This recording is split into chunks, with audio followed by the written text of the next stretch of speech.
Hey everyone, so I'm just going to do a little Kurena's reply because some of you guys were answering my question in the comments about why you think Elon is doing all this crazy shit. And there's actually been some information that came out that kind of backs up what you guys are saying. So I thought that was really interesting and just wanted to share it with you. For those of you who don't know, the first video that I made was about Elon Musk saying that he's going to get rid of the block feature despite the fact that he said we will all take a vote, and I was explaining how that enables cyberstalking. The second video that I made was just like me covering the fact that he then kind of started to walk back from it, but in a very vague way, so people couldn't tell if he was walking back or if he was doubling down. So I showed all the messages so that I could ask you guys, what do you think he's doing? Because I can't tell if this is a prank or not. And then it was also just kind of for fun because there were like some memes in there, and it was just kind of, it was at some point it just got to be hilarious. But this video is me just answering the question because I think we have our answer now. And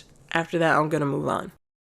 So you said about Elon, not surprised with Elon, his legacy and family tree has lots of actions that led to hurting others. Hope getting word out helps others understand that cyberstalking has real life effects. Totally agree to the second part, and the first part, again, I will be showing you guys some stuff that kind of confirms that. But another one of you said, Elon Musk is a gross person that just gets more gross with every new stunt he does. He considers himself some kind of god among men who needs to make as much of himself as possible when his career largely consists of taking credit for accomplishments of others and essentially failing upward his whole life. It makes sense that he is making another flop in a series of flops because he drank his own Kool-Aid and doesn't remember that all of his best ideas came from other people. I asked you to give me some examples, and you said, and you actually just replied, so I wouldn't have seen that if I hadn't read this just now. You said, hard to know where to start with. He believes in his weird kind of cult thing where rich, smart people need to have as many children as possible and fostering a healthy ruling class. If it sounds a lot like eugenics, it's because they don't do much to hide the fact that it's basically that. With Twitter, one of his first calls when he acquired the company was to bring back the users that were banned for good reasons like hate speech, CP, violent speech, etc. He specifically unbanned the PDF file that got banned for posting CP. Yeah, I did see that. Like somebody mentioned that. But then banned the kid that tweeted about Elon's plane's flight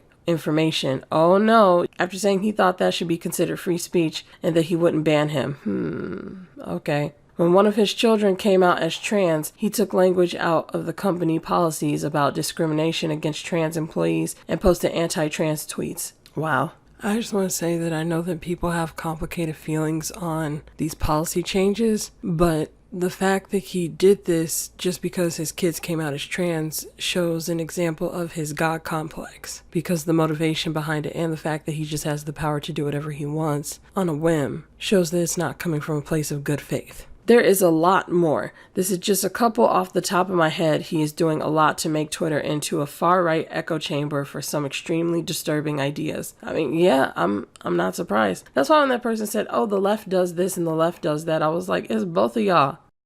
Just to read one more, you said, that's not good, that this makes it easier for cyberbullying and stalking. I don't use Twitter or X or whatever it is because it seemed a little toxic, but now I realized people were just trying to fight off trolling and abuse. And it's like, yeah, like people got really toxic because people are overcompensating for the abuse that's happening on the website. They get really aggressive and they double down, like what I was doing in my videos, because they're being harassed. And that's the thing that people don't get. That's why I keep talking about this. And that's why I appreciate your comment. But it's because people get really aggressive when they get attacked. Because online, especially online, they get really aggressive because people have the choice to read what you say or not. So the easiest way to get people to read things is if you piss them off enough to where they keep reading. It's an instinctive thing that we do. For those of us who know how to keep people in an argument, if you piss them off enough, they'll hate watch you. But if you don't, they just ignore what you say. It's the same thing with the video. People can just pause your video and click off. In real life, if you're in a conversation, it's a lot harder to walk away, so people don't have to talk to you that way. So when you're getting harassed or you're being falsely accused of something, it's very easy to respond in a very aggressive manner because that's the only way to get your voice heard. And so people misinterpret that for you being toxic. You're not being toxic. You're trying to defend yourself, like you said, against stalking and bullying, harassment, things like that. But we first have to wake up to the fact that it's a problem collectively, and then we can do something about it. For our community, for YouTube, for the internet, like this is so much bigger. This is bigger than YouTube, you guys. So let's move back to Elon Musk. So this comment was important. It said, for anyone who is using the dumpster fire of an app who wants to avoid the insanity of it all, I highly recommend the extension Control Panel for Twitter. You can customize your user experience and see only what you want to. And so then he goes on about that. You can read this comment. I'm trying to keep the video as short as possible. Happy that you shared that. Make Twitter a more pleasant place to be. However, I would like for you to answer, isn't that kind of like shadow banning where it's still there but you just can't see it? Because what I do want to say is that does not fix the cyberstalking issue. And I'm not saying you're saying it is fixing it. I'm just saying for people who thinks it'll fix it, if those people can still see your content, they can still harass and stalk you. Like what I showed in this video, the first part, this guy got harassed by thousands and thousands and thousands of people, and they followed him onto his Amazon book and gave it a bunch of 1-star reviews, and he had to take it off of Amazon because of how much he got harassed. And that's why he was so angry in his video, and he was yelling because they followed him everywhere. They stalked him. So again, I was asking people, what the hell is Elon doing in part 2? And so you came in and said, Elon is in this rich people bubble where he never gets told no. So he makes these ridiculously awful decisions and statements, and the people around him are like, good job, you're the man, no matter what he does. He has not even the slightest clue what a normal person's life is like. And yet that's what happens when you're in a bubble. That's what happens when you are around people who just build you up and build you up and build you up. And you're not actually getting real criticism from anybody. When you finally do get it, you just ignore it. Or you think that that's not the issue. Like, everybody's criticizing him right now. Everybody is just like, of course there's a ton of people who agree with him, like a ton. I'm telling you guys, I saw a bunch of messages. I was just skipping past them because they weren't even interesting to read. So there's no point in reading them. But that's why I only showed you a couple that were kind of okay with him. But yeah, there was a number of people who were just like, yeah, these people are pussies. They just can't handle it. And you can't handle criticism. You can't handle criticism. And it's like, it's not criticism that we're talking about. We're talking about actual cyber stalking. But since you've never been cyber stalked, you don't know what it's like. Y'all literally do not get it. But anyway, so since he hasn't been criticized by anyone he actually, gives a shit about, because they're all scared of him. They're all, yes, man, I agree with you on that. And then you said, maybe Elon's exes blocked him in the past when he was younger, and him removing it is a way for him to get back at them. I think that that's perfect, honestly. So with all that being said, let's go over to Twitter so I can show you guys what the likely reason is for why he sounds so fucking crazy right now.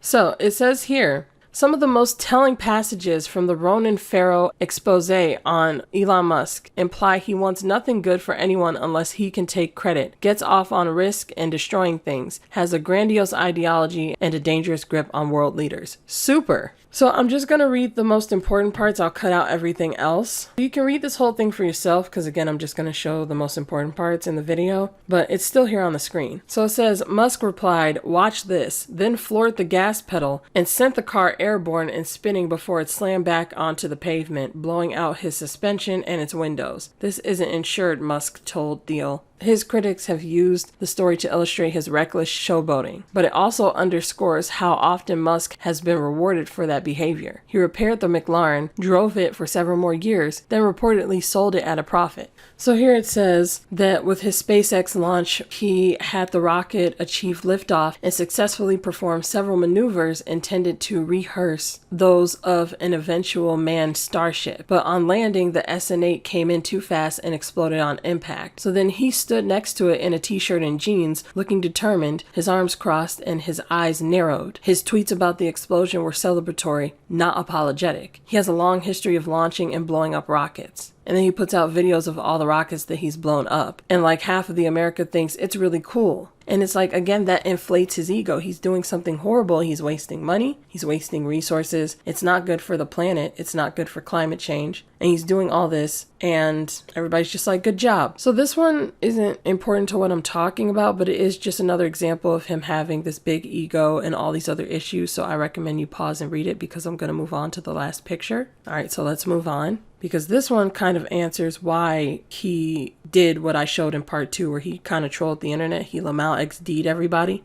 So it says here, Tesla board had grown concerned about Musk's use of prescription sleep aid Ambien, which can cause hallucinations. He uses ketamine, which has gained popularity both as a depression treatment and as a party drug. And several people familiar with his habits have confirmed Musk, who smoked pot on Joe Rogan's podcast, prompting a NASA safety review of SpaceX, has perhaps understandably declined to comment on the reporting that he uses ketamine, but he has not disputed it.